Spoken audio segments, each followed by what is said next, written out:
What happens when a nation with no shared border, no coastline near its target, and no realistic path to victory still threatens to invade its neighbor? You'd think this would be a bluff nobody takes seriously. But when that nation is Iran and the neighbor is Kuwait, the United States doesn't treat it like a bluff. It treats it like a countdown. Before we go further, hit that like button right now, because this story only gets heavier from here, and you're going to want to remember where you were when you first heard it. Subscribe if you haven't, turn on notifications, and share this with someone who still thinks the Middle East is quiet these days. It isn't. Let's get into it. For decades, the Persian Gulf has been one of the most dangerous stretches of water on the planet. Not because of storms, not because of pirates, but because of what sits beneath it, what flows through it, and who wants control over it. Roughly a fifth of the world's oil passes through the Strait of Hormuz every single year. That narrow channel between Iran and Oman is barely 21 miles wide at its tightest point. Whoever controls that strait doesn't just control shipping lanes, they control the heartbeat of the global economy. Iran knows this. It has known this for generations. And every few years, when tensions with the West spike, Tehran reaches for the same old playbook, threats of closing the strait. Threats against American bases. Threats against the small, wealthy Gulf nations. Kuwait is one of those nations.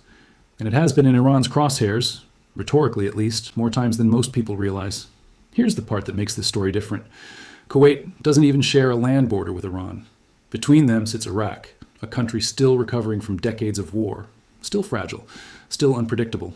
So when Iranian state media starts talking about ground operations against Kuwait, military analysts don't just laugh it off. They start asking a much scarier question. What would it actually take for Iran to make good on that threat? And more importantly, what would the United States do the moment Iran tried? That second question is the one that matters, because the answer isn't speculation. It's built into decades of American military doctrine in the Gulf. And it explains why, whenever Iranian rhetoric spikes, American carrier strike groups don't wait around to see what happens next.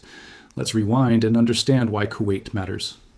After the Gulf War in 1991, when Iraqi forces were pushed out of Kuwait by an American-led coalition, the United States made a promise, spoken and unspoken, that Kuwait would never again face an invasion without a devastating response. That promise turned into permanent infrastructure. Camp Arifjan, Ali al-Salem Air Base. These aren't just bases. They're forward operating hubs, home to thousands of American personnel, mountains of prepositioned equipment, and a logistics network for heavy forces. So when Iran rattles its sabers toward Kuwait, it isn't just threatening a monarchy. It's threatening American soldiers stationed on Kuwaiti soil and aircraft sitting on runways. That's not a regional dispute anymore. That's a direct challenge to American credibility. Now here's where the real tension begins.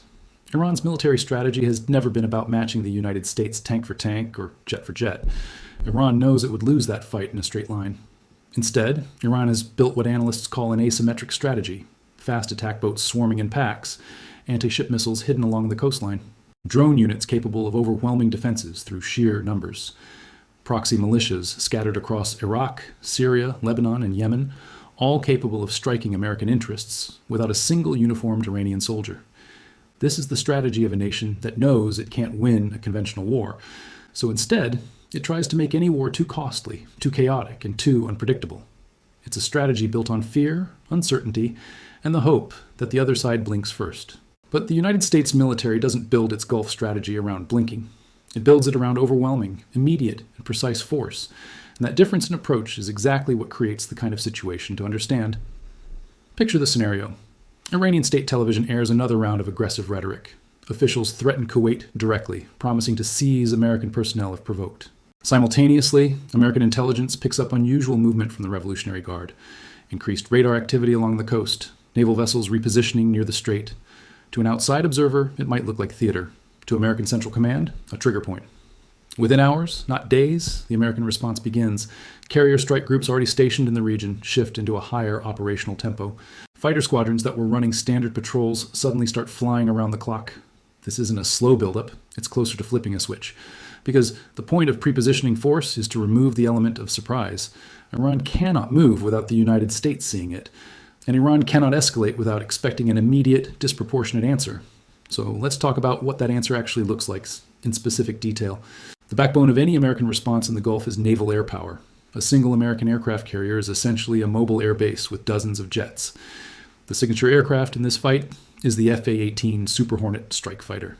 It carries a brutal mix of air-to-air missiles and precision-guided bombs.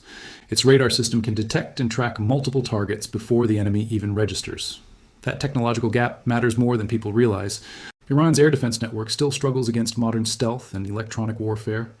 American pilots would likely neutralize threats before operators even understood they were targeted. It's not a fair fight. It was never designed to be one. Above the Super Hornets, American strategy layers in heavier strike aircraft like the Strike Eagle.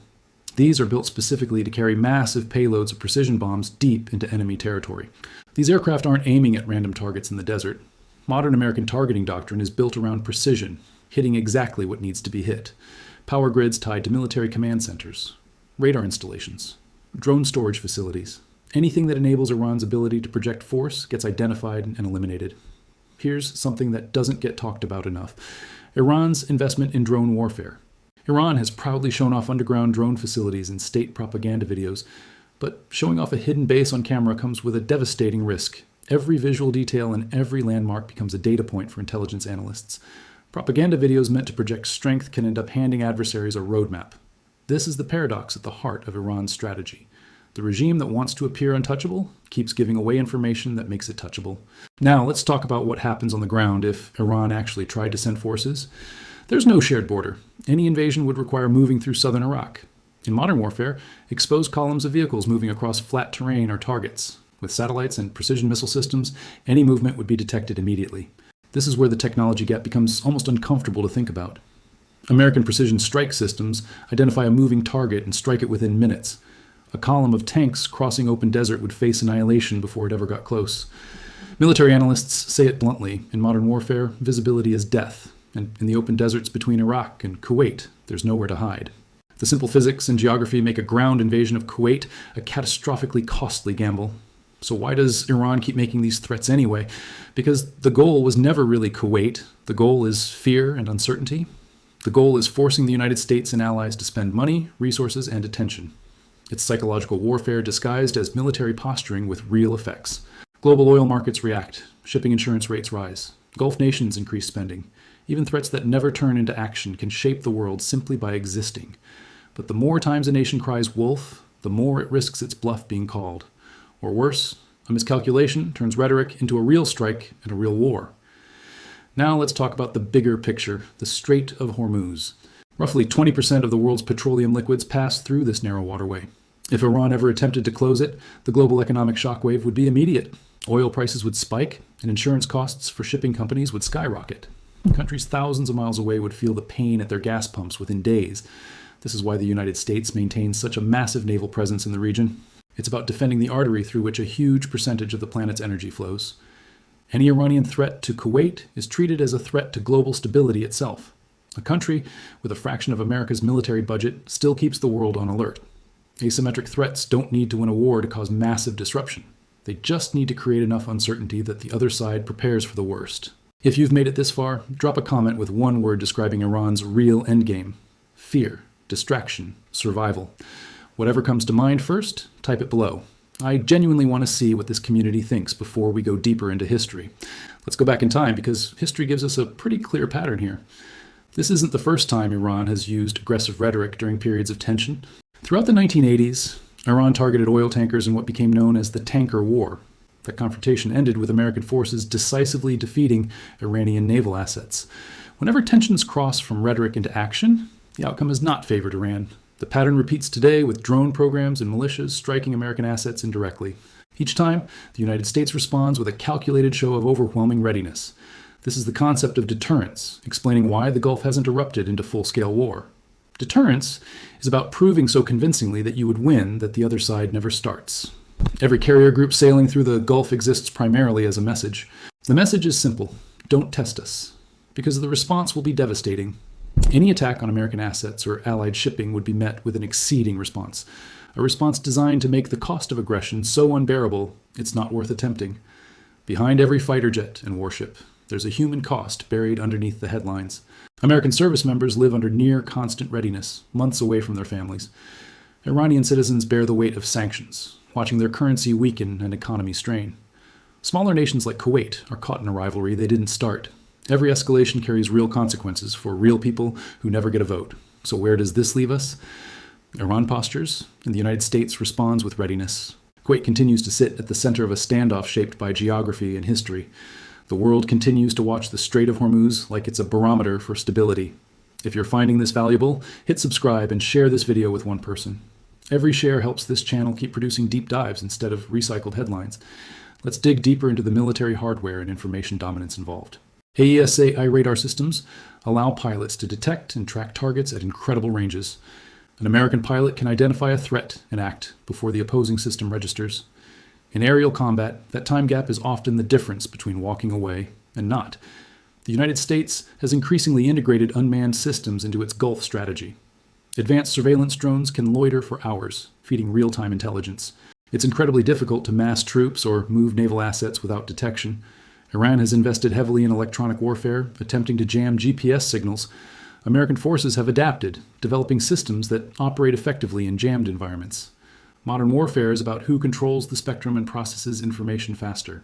In nearly every technological category, American systems currently hold a significant advantage. Overwhelming technological superiority doesn't eliminate risk. It just changes the shape of it. A single miscalculation or unauthorized strike could spiral into a confrontation. This is the quiet fear that keeps diplomats and military planners awake at night. Every single move in the Gulf gets analyzed because the margin for error is razor thin.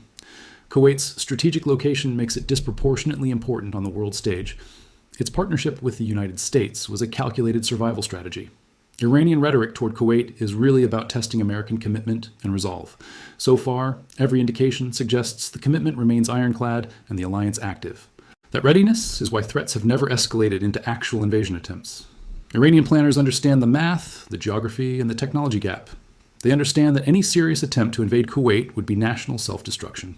Visible strength is often the single most effective tool for preventing conflict altogether. The entire architecture of global stability hinges on this one incredibly tense region.